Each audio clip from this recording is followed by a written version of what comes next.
આજ રોજ દાહોદ મહિલા કોંગ્રેસ વતી બધી બહેનો દાહોદ જિલ્લાની મેં આજે એસપી સાહેબના ઓફિસ દાહોદ જિલ્લામાં આવેદનપત્રક આપવામાં આવ્યું છે કે આજે દાહોદ ગાંધીનું ગુજરાત એમાં આમ નશાબંધી જેવું કંઈ છે જ નહીં.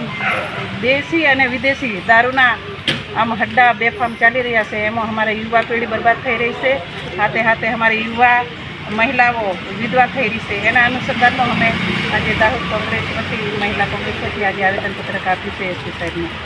મારું નામ ચૌહાણ પુષ્પાબેન મહેન્દ્રસિંહ, મહિલા કોંગ્રેસ દાહોદ જિલ્લા કોંગ્રેસ કમિટી દ્વારા મહિલા કોંગ્રેસ દ્વારા જે આવેદનપત્ર આપવામાં આવ્યું કે ગાંધીના ગુજરાતમાં દારૂનો વેપલો વધારેમાં વધારે આ ભાજપની સરકારમાં ચાલી જશે ત્યારે અમે એસપી સાહેબને આવેદનપત્ર આપ્યું છે કે દાહોદ જિલ્લામાં પાણી કરતાં દારૂ વધારે પ્રમાણમાં મળે છે. આજે દુઃખી થઈને મહિલાઓ વિધવા થાય છે. મહિલાઓ દુઃખી થઈને આજે અહીંયા આવેદનપત્ર આપવા આવ્યા છે ત્યારે એસપી સાહેબે અમને બાંહેધરી આપી છે કે આપના પ્રશ્નની સરસ રીતે અમે સોલ્યુશન કરીશું.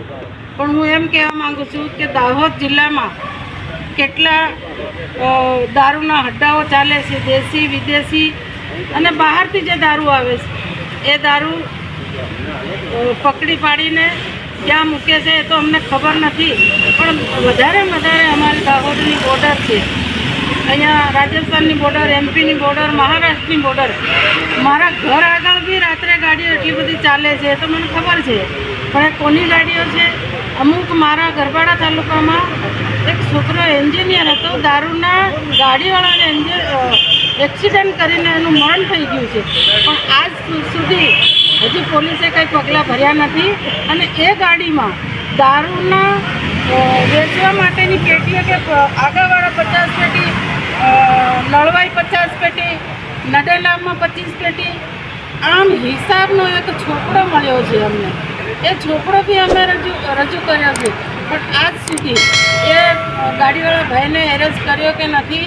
અને એ છોકરાના વાલી વારસોને ન્યાય મળે એવી મારી આજની તારીખે મારી માંગણી છે.